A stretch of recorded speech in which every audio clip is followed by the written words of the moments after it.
Jamais j'aurais pensé que ça m'aurait arrivé à moi. Donc des fois je me dis pourquoi elle n'est pas partie ou pourquoi elle ne se défend pas. Et pourtant moi je me suis défendue, mais je suis restée au fait. Je ne me considérais pas en tant que victime. Donc pour moi, j'ai pas vu. C'est les gens de l'extérieur qui me disaient mais il va te tuer. Ma mère qui me disait qu'il fallait partir, que ça va pas. Je souffre, je pense que après le 11, après le verdict, je pourrais peut-être passer à autre chose. Je dis bien peut-être parce que c'est pas sûr que j'oublie. Ça s'oublie pas. Ça lui fera prendre conscience qu'il y a une justice et qu'il y a des lois et qu'il ne peut pas se permettre de tout faire. Et qu'une vie est quand même précieuse et que j'ai le droit de vivre et que j'ai le droit de m'exprimer et j'ai le droit de faire part de ma souffrance et que tout ce qu'il m'a fait subir est reconnu et que lui aussi sera puni. On s'est rencontrés sur les réseaux sociaux en octobre 2016. Au début, tout était bien. C'était chacun chez soi. On se voyait un week-end sur deux. On est parti en Martinique en 2017. On a passé de bonnes vacances. Il envisageait de me faire une demande en mariage. Il voulait fonder une famille puisque lui, il n'a pas d'enfant. 2 ans après, on a décidé d'emménager ensemble en 2018. Et c'est quand j'ai emménagé avec lui, au fait, il y a eu un changement de comportement. C'est quelqu'un qui se déplace assez souvent en Guyane pour des raisons professionnelles. Et quand je tentais de le joindre, limite, je me faisais insulter ou menacer. Quand j'ai découvert qu'il avait une double aventure avec des collègues ou d'autres femmes du Brésil en Guyane, j'étais menacée de mort. J'ai eu un accident au sport. J'ai eu une fracture au niveau de ma cheville gauche.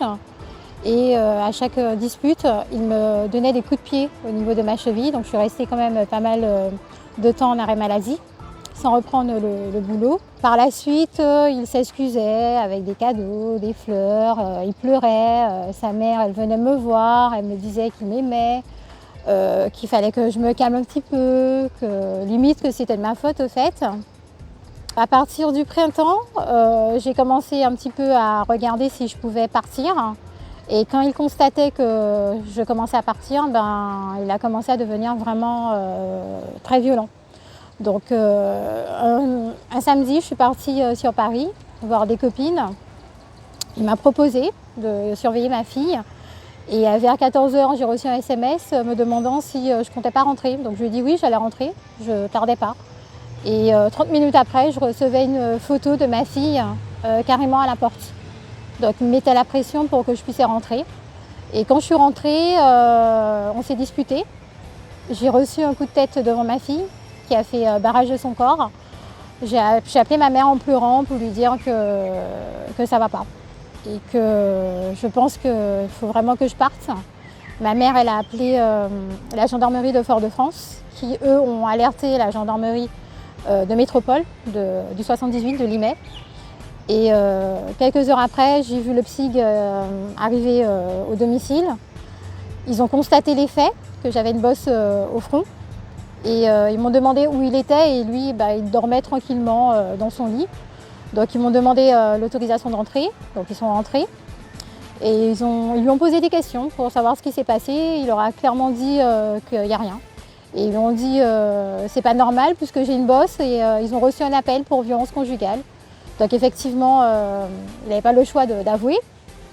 Mais vu que devant lui, on m'a demandé si je voulais porter plainte, j'avais peur en fait. Parce que comme j'avais déjà reçu des menaces de mort, donc j'ai dit non tout de suite devant lui. Donc au final, les gendarmes ils sont repartis et le lendemain, j'ai eu un appel de la gendarmerie me disant que le procureur avait ouvert une enquête et voulait m'auditionner. Et 2 mois après, je suis partie au Portugal avec lui. Il a tenté de nous tuer en voiture en fonçant au niveau d'un mur d'un pont pour qu'on puisse passer par-dessus du mur en fait. Et je me suis dit que soit je ne vais plus rentrer en France, mais je me suis dit que je vais mourir en fait. Il m'a dit qu'il y a ma famille, donc tu as intérêt de te tenir à carreau. Parce que là, tu n'as pas de famille et si je dois te tuer, je te tue, je te mets dans un lac avec des parpaings et on ne te retrouvera jamais. Ou sinon, je te donne carrément manger au cochon, et en sachant qu'au Portugal, ils aiment bien le cochon, et on ne te retrouvera pas. Quand je constate que ma fille elle commence à se mettre entre nous deux pour limite me sauver, donc je me dis mais non, qu'il va nous tuer toutes les deux, en sachant qu'il a déjà menacé ma fille. Et pourtant, vous ne portez pas plainte? Non, j'avais peur. Vu qu'il est classé secret défense, donc lui me disait qu'en gros il avait beaucoup de pouvoir.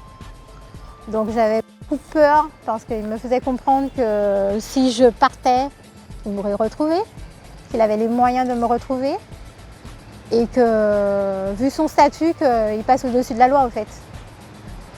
Donc je le sentais plus supérieur par rapport à moi, donc j'étais vraiment petite face à lui. Seule, oui, parce que ma mère elle a 8000 km, donc je me retrouve seule avec ma fille dans un commissariat. Mais la première fois, je n'ai pas porté plainte, mais il y a eu quand même le procureur de Versailles qui a décidé d'ouvrir une enquête. Donc ça m'avait déjà donné un peu de courage. Et la deuxième fois, quand les gendarmes ils ont dû intervenir, ils m'ont dit non, mais là, il faut vraiment venir. Et quand je suis arrivée au commissariat, ben, ils se sont préparés à me recevoir. Donc ils ont été quand même à mon écoute. J'ai eu la chance. Hein. Alors honte, oui. Surtout quand on se présente au commissariat pour dire je porte plainte parce que j'ai été frappée. Honte que ma fille me regarde et qu'elle me dise maman, on ne retourne plus chez lui. Et honte d'avoir malheureusement laissé ma fille vivre ça en fait. C'est plus à ses yeux que j'ai honte. Et puis pour mes parents parce que entendre ma mère pleurer à cause de ce qui s'est passé, ça fait mal. Mais au final, avec le temps, avec mes démarches, je me dis ben non, c'est à lui d'avoir honte, c'est pas à moi. Parce que moi, j'ai rien fait de mal. Je demandais juste à être heureuse, comme toutes les femmes souhaitent. Et c'est lui le fautif, en fait. C'est à lui d'avoir honte. C'est la raison pour laquelle aujourd'hui, je veux que tout le monde sache ce que j'ai vécu, pour donner la force à toutes celles qui se disent non, je ne veux pas porter plainte ou ça va passer. Ben non, il faut porter plainte. Il faut y aller jusqu'au bout. Et surtout bien suivre sa plainte. Et ne pas se laisser abattre. La vie, elle continue, je pense. Oui, la vie continue. Pour ma fille, bah, je suis obligée d'être encore là. Mais travailler pour subvenir à ses besoins. Mais pour l'instant, j'ai pas la voix au cœur. J'ai pas encore le goût de vivre. Je me focalise sur mon procès pour savoir si enfin je serai reconnue en tant que victime. Et pour moi, pour celles aussi qui ont porté plainte avant moi et celle qui a porté plainte après moi. Psychologiquement, c'est encore dur parce que pour l'instant, je ne me vois pas encore reconstruire ma vie. Donc déjà, mon projet, c'est de retrouver mon logement pour ma fille et voir par la suite comment on peut s'en sortir toutes les deux. Donc je survis aujourd'hui. Une crainte pour moi, j'avais pas pensé parce que je me dis peut-être que ça n'ira pas jusque-là pour moi, mais ma mère me fait penser à ça. Elle vous fait penser à quoi, Sarita? Elle me dit après le procès, qu'est-ce qui va se passer? Est-ce qu'il va me rechercher pour continuer à me faire du mal? Et sincèrement, ben, je pense de temps en temps à comment je vais faire après le procès. Est-ce que je vais devoir tout le temps laisser ma vie au niveau de l'administration anonyme, parce que tout ce qui concerne mon adresse, ben, c'est une adresse d'association. Est-ce que je vais reprendre ma vie d'avant? C'est la question que je me pose. Je ne sais pas. Pour l'instant, je ne peux pas dire.